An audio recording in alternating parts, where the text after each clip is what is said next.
दोस्तों नमस्कार। आज हम बात करेंगे वीडियो के सेशन में। आज हम बात करेंगे राजस्थान में जन जागृति। दोस्तों, राजस्थान में जन जागृति में कई संस्थाओं का, कई जातियों का, कई लोगों का विशेष योगदान रहा है। और आज हम बात करेंगे आर्य समाज की। आर्य समाज का राजस्थान के जन जागृति में क्या योगदान रहा, इसके बारे में बात करेंगे। तो आइए बात करते हैं सबसे पहले आर्य समाज के संस्थापक दयानंद सरस्वती के बारे में।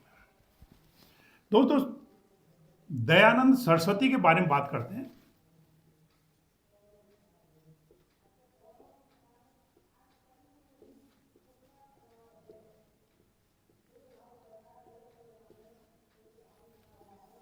दयानंद सरस्वती ने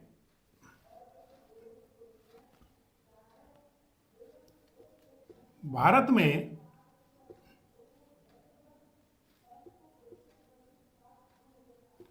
पुनर्जागरण का अग्रदूत,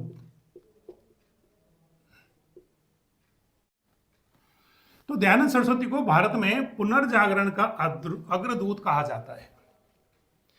दोस्तों, इन्होंने पुनर्जागरण के लिए एक संस्था आर्य समाज की स्थापना की थी। आर्य समाज, और 10 अप्रैल 1875 ईस्वी में बंबई में।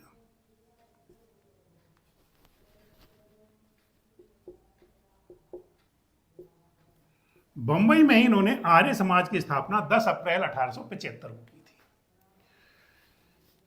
दोस्तों, इन्होंने एक ग्रंथ लिखा था, सत्यार्थ प्रकाश।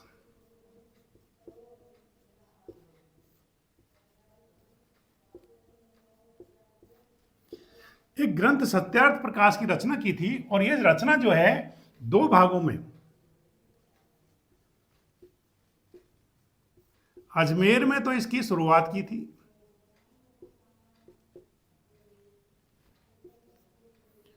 और इसको पूर्ण जो किया था वो क्या किया था, उदयपुर में।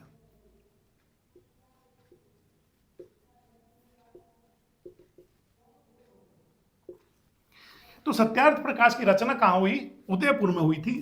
तो ये 1875 ईस्वी में इस ग्रंथ की रचना की थी। दोस्तों, मुंबई से आने के बाद दयानंद सरस्वती राजस्थान आ गए थे। एक इनके बारे में, और दयानंद सरस्वती के बारे में, सबसे पहले सर्वप्रथम राजस्थान में कहां आए, और ये आए थे करौली में। करौली में कब आए थे? 1865 ईस्वी में। दोस्तों, 1835 यानी आर्य समाज की स्थापना से 10 साल पहले ये सर्वप्रथम राजस्थान में करौली आए। और किसके आग्रह पर आए थे? महाराजा मदन लाल के। महाराजा मदन लाल के आग्रह पर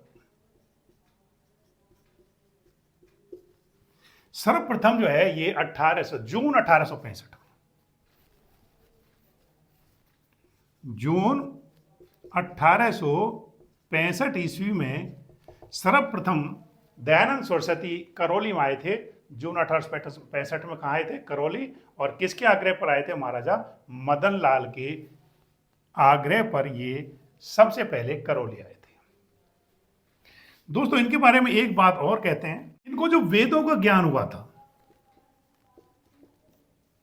वेदों का ज्ञान, क्योंकि दयानंद सरस्वती हमेशा कहते थे वेदों की ओर लौटो, तो ये वेदों का ज्ञान कहां मिला इनको? ये मिला था मथुरा। मथुरा में कब? 1860 ईस्वी में। किससे? स्वामी विरजानंद स्वामी विरजानंद ने इनको वेदों का ज्ञान दिया और वहीं से ये वेदों का ज्ञान लेकर के सबसे पहले आए थे राजस्थान में करौली में, और उसके बाद ये बॉम्बे चले गए। वहां पर 1875 ईस्वी में आर्य समाज की रचना की थी। दोस्तों 1875 में ही इन्होंने जो है अजमेर में सत्यार्थ प्रकाश की रचना की थी। इसके अलावा स्वामी दयानंद सरस्वती 1883 ईस्वी में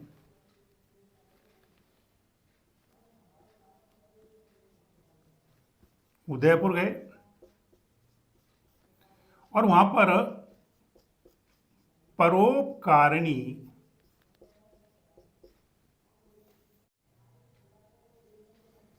का गठन किया। परोपकारिणी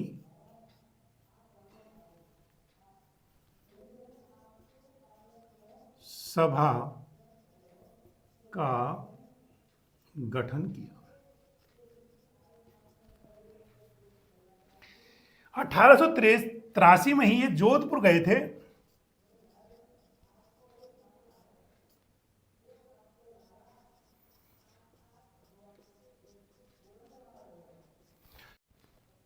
वहां पर जसवंत द्वितीय को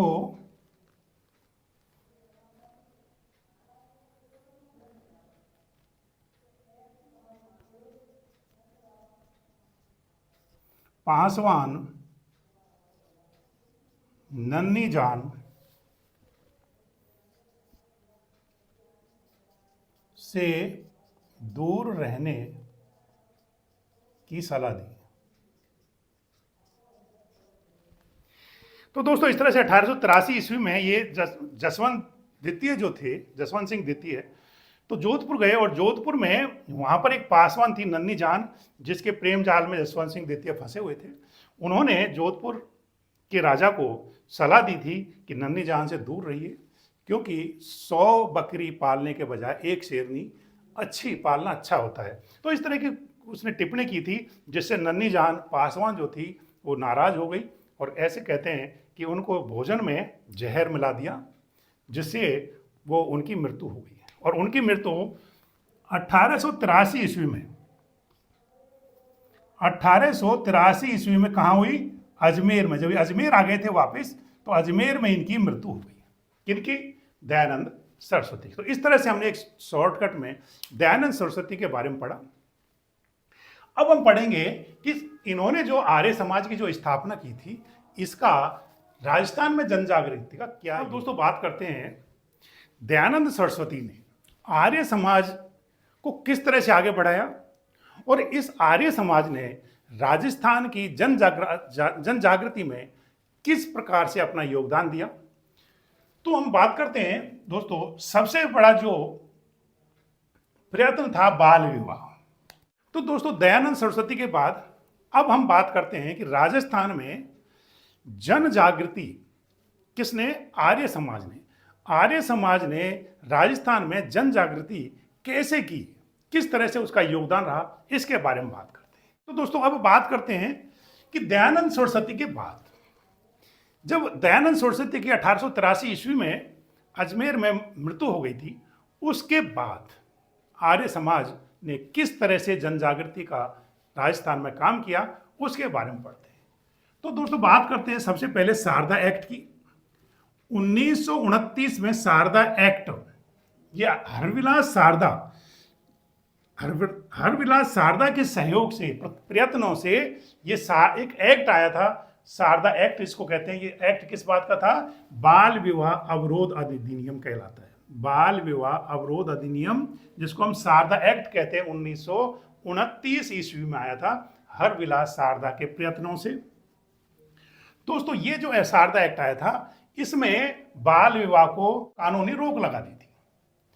तो दोस्तों ये जो एक्ट आया था शारदा एक्ट, इससे बाल विवाह पर कानूनी रोक लग गई। और दोस्तों लड़के की उम्र तो होगी 18 वर्ष और लड़की की 14 वर्ष। इसमें जो उम्र रखी गई थी वो लड़के की उम्र तो 18 वर्ष और लड़के की उम्र 14 वर्ष निर्धारित की गई थी। किसके द्वारा? शारदा एक्ट के द्वारा। और इस आर्य समाज ने शारदा एक्ट के माध्यम से जन जागृति का काम किया। इससे पहले 1885 ईस्वी में जोधपुर के प्रधानमंत्री थे सर प्रताप सिंह, जो थे जोधपुर के प्रधानमंत्री, उन्होंने बाल विवाह प्रतिबंधक कानून बनाया था। हरविलास शारदा जो एक्ट आया था, इससे पहले 1885 में किसने? जोधपुर के जो प्रधानमंत्री थे सर प्रताप सिंह, उन्होंने 1885 ईस्वी में बाल विवाह प्रतिबंधक कानून बनाया था। अब दोस्तों बात करते हैं विधवा विवाह की। विधवा विवाह होना चाहिए, और इस पर चांदकरण शारदा, उन्होंने एक पुस्तक लिखी थी विधवा विवाह। किसने लिखी थी? चांदकरण शारदा ने। दोस्तों ये हैं हरविलास शारदा, जिन्होंने शारदा एक्ट के द्वारा बाल विवाह को रोकने का प्रयत्न किया, और ये चांदकरण शारदा हैं जिन्होंने विधवा विवाह पर एक पुस्तक लिखी थी विधवा विवाह। इसका नाम भी विधवा विवाह रखा था। इसके अलावा शिक्षा के क्षेत्र में आर्य समाज ने बहुत सारी शिक्षण संस्थाओं की स्थापना की थी। अजमेर में एक कॉलेज बनवाया था, डीएवी कॉलेज। इसके अलावा पर्दा प्रथा का भी विरोध किया, स्त्री शिक्षा को बहुत ज्यादा प्रोत्साहन दिया। इसके अलावा आर्य समाज ने वेदों को पढ़ना, और वेदों को किस भाषा में पढ़ना? हिंदी और अंग्रेजी भाषा में वेदों का ज्ञान देना, संस्कृत भाषा का प्रचार प्रसार करना, ये काम भी आर्य समाज ने किया था। दोस्तों ये रियासतों में भी इस तरह का जनजागरण कार्य का काम हुआ था। 1900 में अलवर में वासुदेव खंडेलवाल, इन्होंने आर्य समाज की स्थापना की थी अलवर में, और आर्य समाज का प्रसार प्रचार किया था। उसके माध्यम से जो समाज में कुरीतियां हैं उनका विरोध करना, लोगों को जागरूक करना, इस तरह के काम किए थे। इसी तरह से 1911 में करौली में और भरतपुर में भी आर्य समाज की स्थापना हुई थी। दोस्तों आर्य समाज का जो प्रभाव है सबसे ज़्यादा करौली और भरतपुर में ही था। आर्य समाज ने वहाँ बहुत अच्छे कार्य किए, लोगों में जन जागरण किया।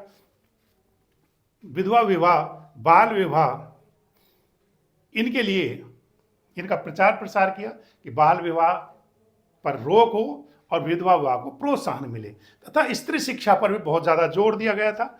अब एक महाशय हैं, वो कौन है? वैलेंटाइन सिरोल, इनका नाम आया है वैलेंटाइन सिरोल। ये वैलेंटाइन सिरोल कौन है?